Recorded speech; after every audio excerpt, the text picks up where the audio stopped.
नमस्कार दोस्तों, आपको अपना स्टडी सेंटर में स्वागत है। चलिए आज का क्लास देखते हैं। चैप्टर है ऊष्मा यानी हीट। ऊष्मा क्या है?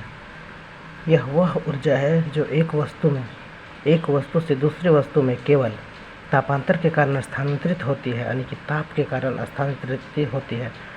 किसी वस्तु में निहित ऊष्मा उस वस्तु के द्रव्यमान पर निर्भर करती है, यानी कि जो है ऊष्मा क्या है आपका जाके द्रव्यमान मास पर भी निर्भर करता है। अब ऊष्मा का SI मात्रक क्या है आपका जाके जूल है। एक ब्रिटिश थर्मल, ये जो है एक ब्रिटिश थर्मल कितना कैलोरी के बराबर होता है? में 252 कैलोरी के बराबर होता है। और एक कैलोरी जो होता है कितना जूल होता है? 4.186 जूल के बराबर होता है। और एक किलो कैलोरी जो है वो आपका 4186 जूल के बराबर होता है, यानी कि 1 किलो कैलोरी का हम बोल सकते हैं 1000 कैलोरी भी बोल सकते हैं। अब कैलोरी क्या है? 1 ग्राम जल का ताप, यानी कि 1 डिग्री सेंटीग्रेड बढ़ाने के लिए आवश्यक ऊष्मा की मात्रा को कैलोरी कहते हैं। अंतर्राष्ट्रीय कैलोरी क्या है? अब 1 ग्राम शुद्ध जल का ताप जो है वो 14.5 डिग्री सेंटीग्रेड से लेकर 15.5 डिग्री सेंटीग्रेड तक बढ़ाने के लिए आवश्यक ऊष्मा की मात्रा को 1 कैलोरी कहा जाता है। अब देखते हैं कि एक ब्रिटिश थर्मल क्या है। 1 पाउंड जल का ताप जो है 1 फ़ारेनहाइट बढ़ाने के लिए आवश्यक ऊष्मा की मात्रा को 1 ब्रिटिश थर्मल यूनिट कहते हैं, यानी कि 1 पाउंड जल में जो 1 डिग्री फ़ारेनहाइट के लिए आवश्यक ऊष्मा जो बढ़ाने के लिए होता है, आवश्यक ऊष्मा की जो मात्रा होता है उसे 1 ब्रिटिश थर्मल यूनिट कहते हैं। अब टेम्परेचर क्या है, यानी कि ताप क्या है? ताप वह भौतिक कारक है जो एक वस्तु से दूसरी वस्तु में ऊष्मीय ऊर्जा के प्रवाह की दिशा निश्चित करता है, यानी कि उस दिशा को निश्चित करता है, और जिस कारण से ऊर्जा स्थानांतरण होती है उसे ताप कहते हैं। अब ताप मापन देखते हैं कि ताप मापने का कुछ युक्ति है, यंत्र है, उसे देखते हैं। अब तापमापी क्या होता है? ताप मापने के लिए जो उपकरण का प्रयोग किया जाता है उसे हम तापमापी कहते हैं, यानी कि तापमापी जिस यंत्र से करते हैं उसे तापमापी यंत्र कहते हैं। अब सेल्सियस पैमाना देखते हैं, इसका क्या है? सेल्सियस पैमाना क्या है?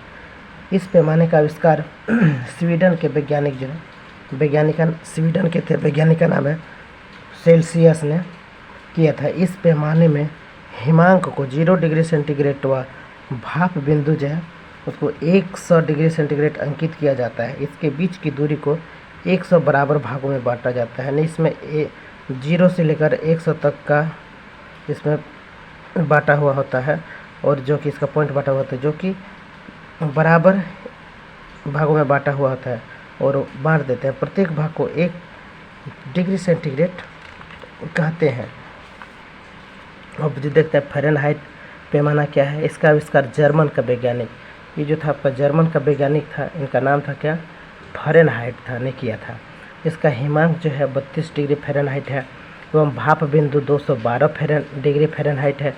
इनके बीच की दूरी जो है 100 बराबर भागों में, इसे 100 बराबर भागों में बांटा गया है। अब देखते हैं फिर रोमन पैमाना क्या है?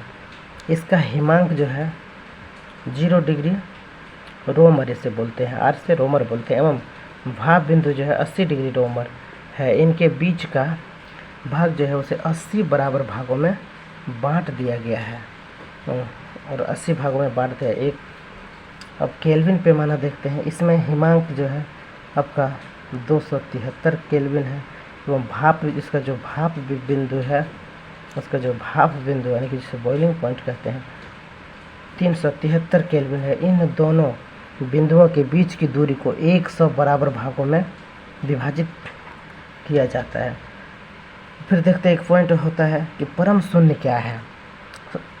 सैद्धांतिक रूप से अधिकतम ताप की कोई सीमा नहीं है। अधिकतम यानी कि कोई भी वस्तु को अगर हम गर्म करेंगे इसका कोई भी सीमा नहीं है कि कितना गर्म होगा, बहुत ज़्यादा एकदम अनलिमिटेड हो सकता है।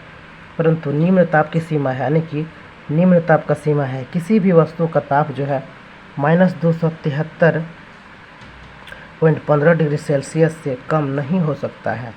इसे परम शून्य ताप कहते हैं कि जो सबसे कम है, यही इसी को सबसे इसको क्या कहते हैं, इसे परम शून्य ताप कहते हैं। पहले सेल्सियस पैमाना को हम क्या चीज़ से जानते थे, सेंटीग्रेड से जानते थे। जो आजकल डिग्री सेल्सियस कहते हैं उससे पहले डिग्री सेंटीग्रेड कहते थे, पैमाने से जानते थे। अब केल्विन जो है उनमें कोई डिग्री का प्रयोग नहीं किया जाता है, जैसे कि हम यहाँ इसे इसको डिग्री सेल्सियस लिखते हैं, इसी तरह हम केल्विन को खाली के से सूचित करते हैं, इसमें इस तरह नहीं लिखते हैं। फिर आगे देखते हैं, पारा जो है -39 डिग्री पर जम जाता है।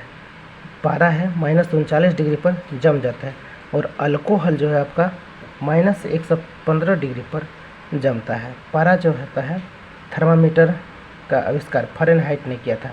अब देखते हैं जो थर्मामीटर है, पारा का जो थर्मामीटर है, डॉक्टर लोग ताप मापने में व्यक्ति का प्रयोग किया जाता है।